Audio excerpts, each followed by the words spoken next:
ton gars Vantard, qui revient une fois de plus again and again te balancer cette dose, ce nectar survitaminé. Va chercher ton bavoir, mets-le bien en place, car tu sais que tellement c'est bon, onctueux, délicieux, tu vas t'en foutre partout et tu vas dégalasser ton tricot tout neuf.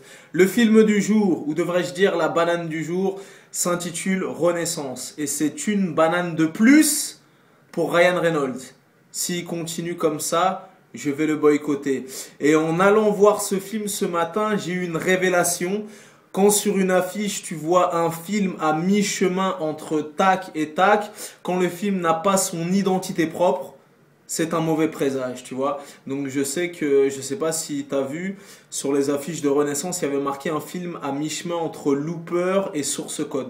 Donc tous les films où tu vois film à mi-chemin entre ta, c'est un mauvais présage, tu vois ce que je veux dire, le film n'a pas son identité propre. Écoute, concernant Ryan Reynolds, c'est une banane de plus pour lui et c'est vraiment dommage parce que c'est un acteur que j'affectionne. Moi, je l'ai vu quand il commençait à émerger aux États-Unis dans le film American Party Van Wilder. Ça devait être dans les années fin 90, début 2000. Et c'était un jeune talent prometteur. Tu vois ce que je veux dire?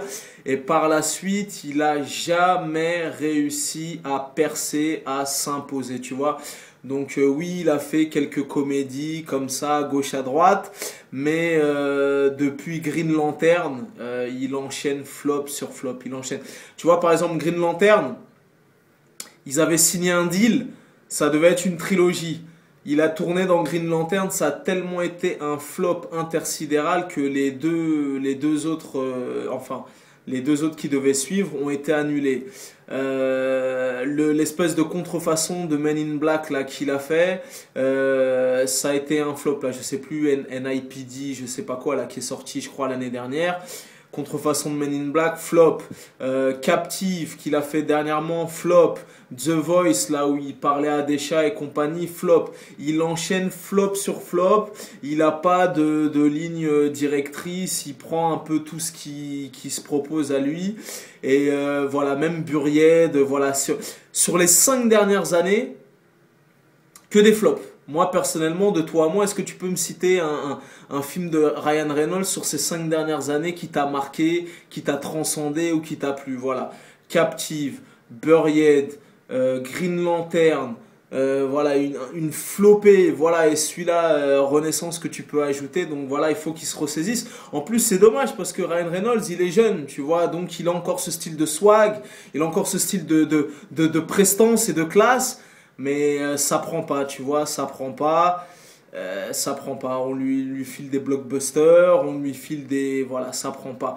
Et d'ailleurs, le film Renaissance, je viens d'aller regarder sur Wikipédia US, le film a fait un flop aux États-Unis, et après l'avoir vu, je peux te dire que c'est amplement mérité.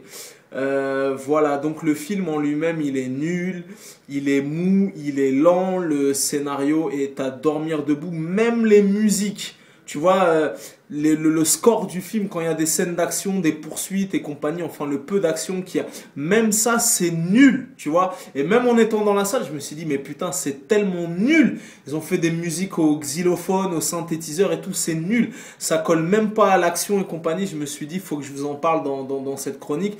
Voilà, le film est nul à chier. Et en plus, le pire, c'est que j'attendais quand même pas mal de ce film parce que le réalisateur en question, qui est un réalisateur indien, si je ne m'abuse, qui s'appelle Tarsem Saïd, un truc comme ça.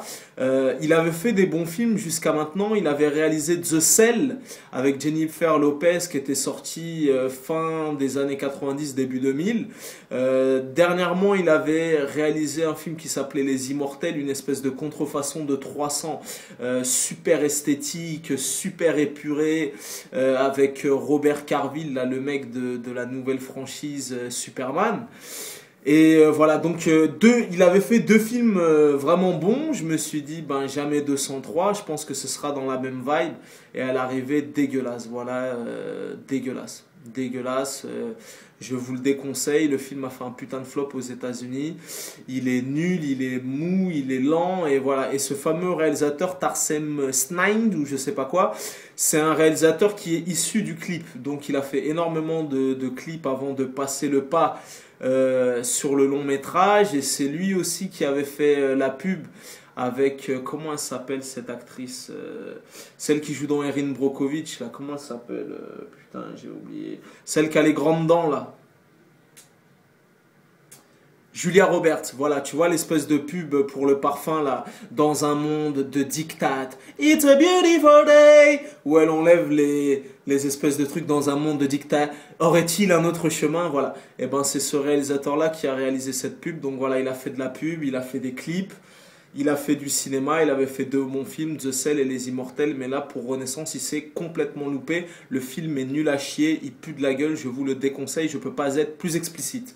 Tu connais ce dicton légendaire, les goûts et les couleurs ça ne se discute pas, si t'as la vie de vantard c'est toujours le bon, en tout cas en ce qui concerne ce film, il est nul à chier.